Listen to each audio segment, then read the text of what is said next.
Welcome to Fix It Home Improvement, covering projects that every homeowner should know and great products for home and garden. Hi, I'm JC, and this is where we share weekly home improvement tips. I'm here with my co-host, Cindy. Hello, JC. Hi, Cindy.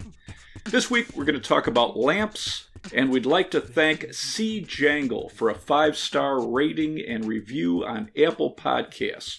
We appreciate it. And if you're looking for a new podcast to listen to and you like science fiction, you can check out The Derelict Saga by Paul E. Cooley, and it's Derelict,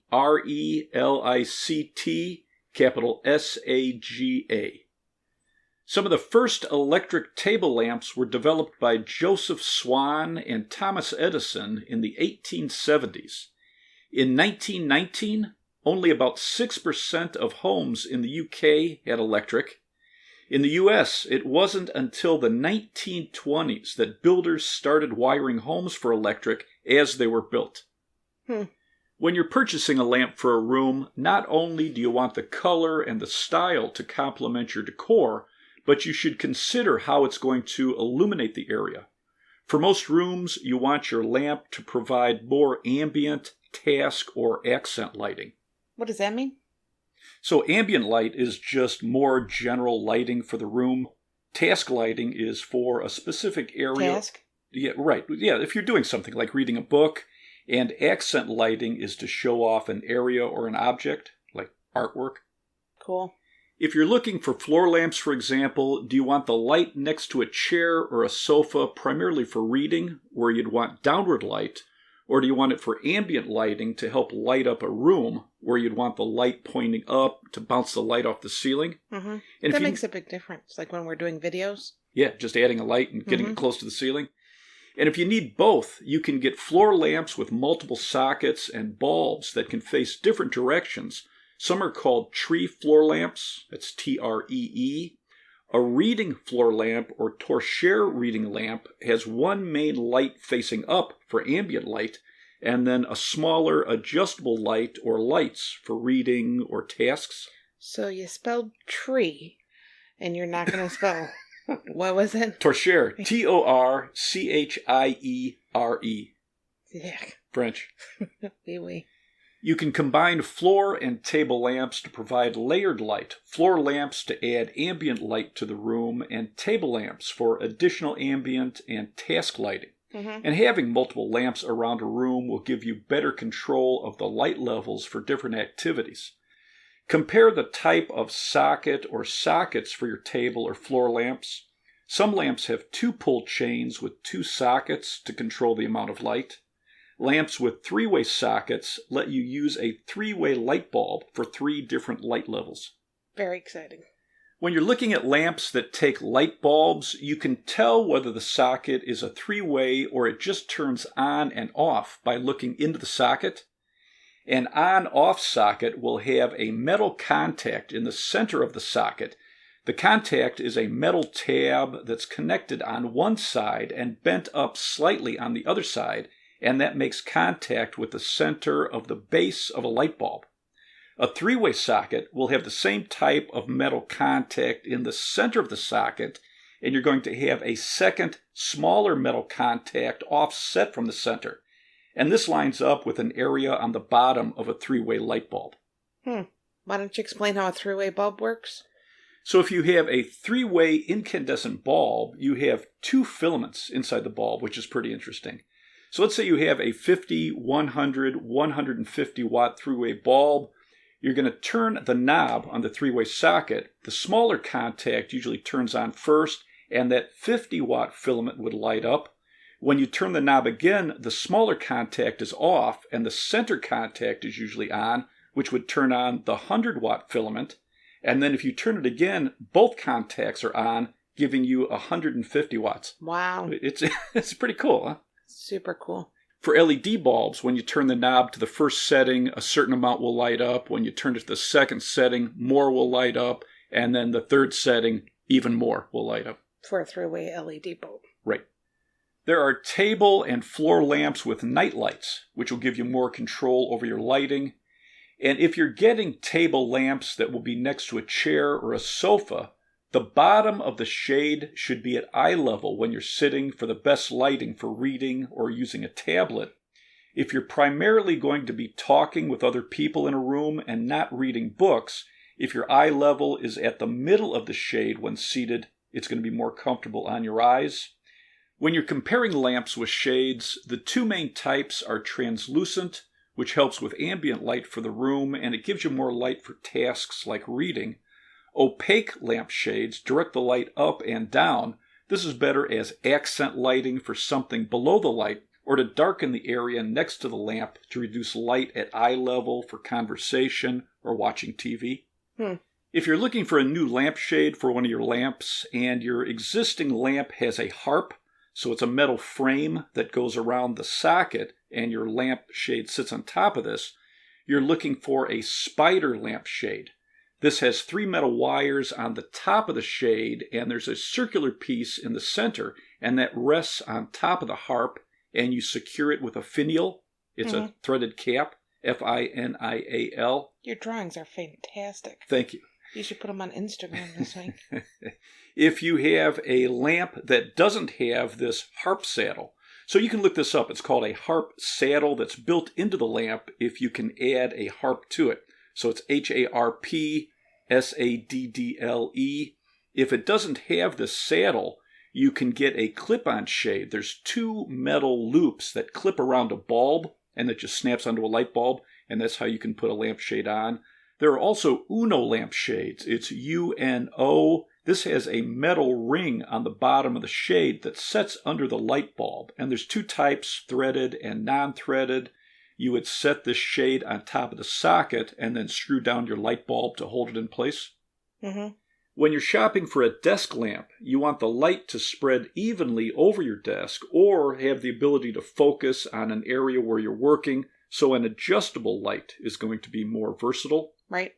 I have a LumiCharge desk lamp. It's LumiCharge. It has an LED light bar that pivots and twists so you can position the light right where you need it. The LEDs are dimmable. It has 3 different color temperatures for the LEDs. It shows the time, the date, and the temperature. It has a universal charging station for your phone and a USB port. And there's also a cup for my pens. And it has a motion sensor with a nightlight. So it's pretty cool. And with table lamps, you can also find those with USB ports to charge portable devices, and lamps with motion detectors that light up an area when motion is detected is really good for older family members to help prevent falls. Right. You mentioned color temperature. You want to explain that? So that's one of the things you should be looking at when you're shopping for lamps with built-in LEDs, or if you're getting LED bulbs for a lamp. The University of California Lighting Technology Center says color temperature is measured in Kelvin. It's Kelvin. So you're going to see a number with a K following it. 2700 K to 3000 K is warm white. It's yellowish in color, like an incandescent bulb. 3000 to 4000 K is neutral or white in color. 4000 to 6500 K is cool white and bluish in color. The higher the number, the more blue it's going to look. Ugh. Why can't they just say yellow, white, and blue? Really? I mean... The National Institute for Occupational Safety and Health says light in the white range, 3000 K to 4000 K, has been found to have a positive effect during the day to boost mood and alertness. The U.S. National Library of Medicine said a laboratory study found exposure to cool light around 6500 K was the best color temperature for performance, comfort, and satisfaction while studying. Students said they had better attention and concentration with light in the blue range, 5000 K to 6500 K, and tests showed it improved typing speed and accuracy. Pretty wild, helps with recording a podcast? We need more blue light.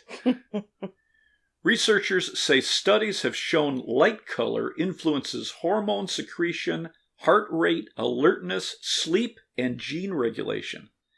NASA research with astronauts found that light color has an impact on circadian rhythm, turning on and off genes that control our inner clock. During the day, when astronauts need to concentrate and be more alert, they adjust the color so that it's in the blue range, and in the morning, the lighting is in the blue range. A couple hours before it's time to sleep, they change the lighting so it's in the yellow range to stimulate melatonin production, which helps you sleep. Cool. Yeah, it's very interesting.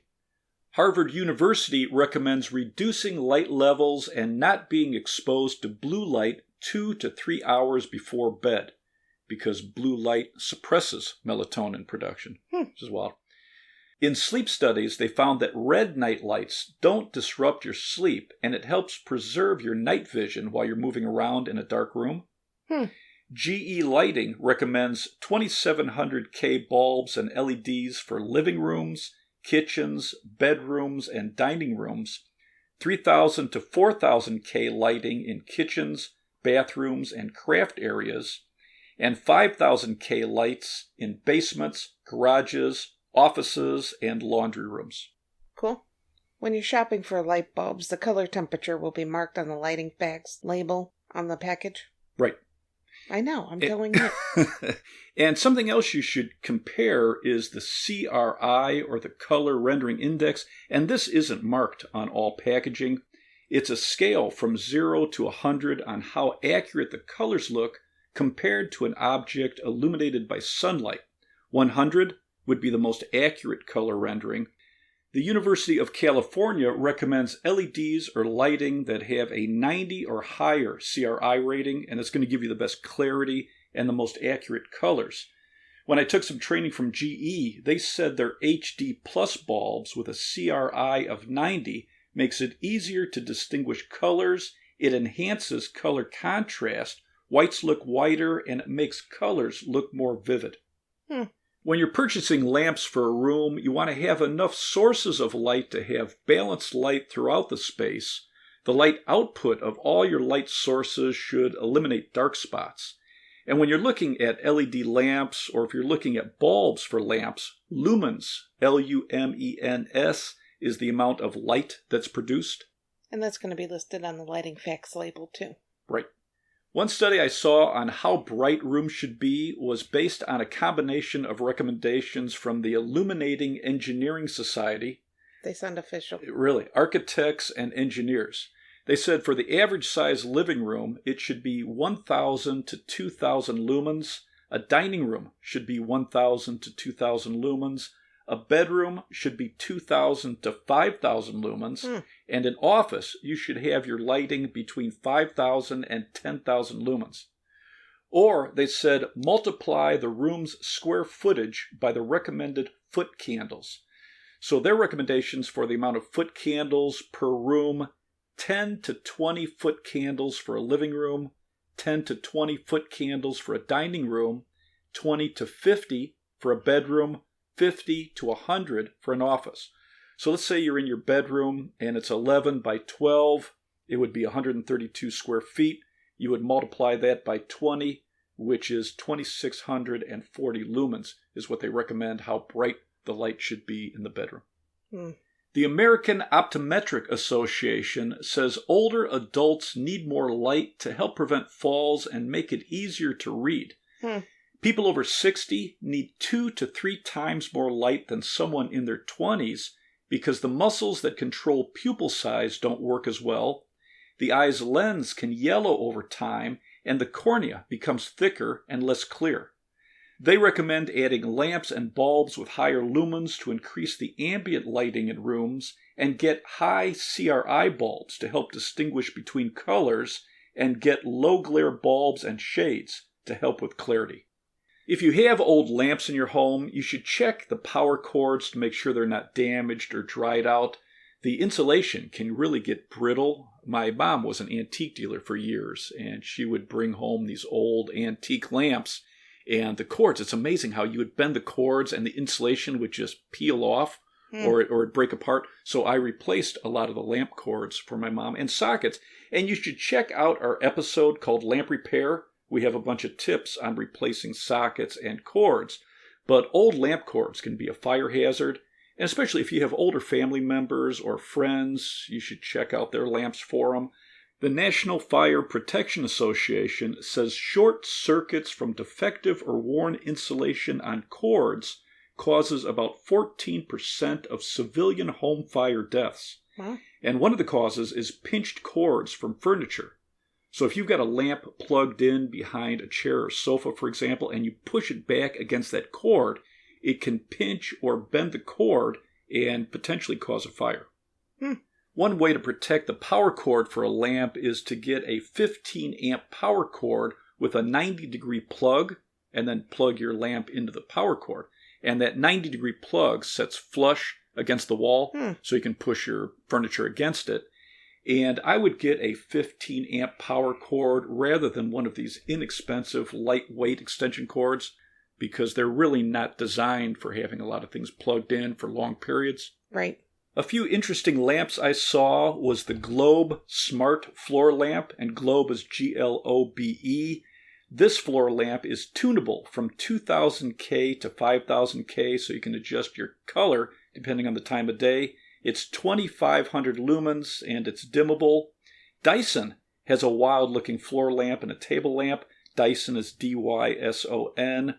Hugo AI, it's HUGOAI, has an interesting table lamp.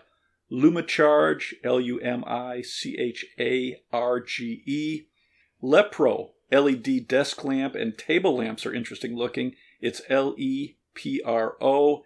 And Philips has a Smart Sleep table lamp and a Go table lamp. And Philips is PHILIPS. Do you have anything else to add? You can use multiple lamps in a room to have well-balanced lighting and group them around seating areas so you can adjust the light for different activities. Cool. Let's wrap this up.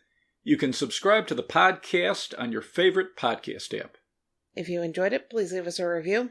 You can check out our home improvement videos on our YouTube channel, Fix It Home Improvement. And you can subscribe to that as well. You can download our ebooks, Home Improvement Solutions, What Every Homeowner Should Know, books 1 through 15 on Amazon. If you enjoyed it, please leave us a 5-star rating and review. You can email us at fixitpodcast@gmail.com. You can follow Cindy on Twitter at FixItCohost, and you can follow us on Instagram, Fix It Home Improvement. Thank you for listening. Talk to you next week.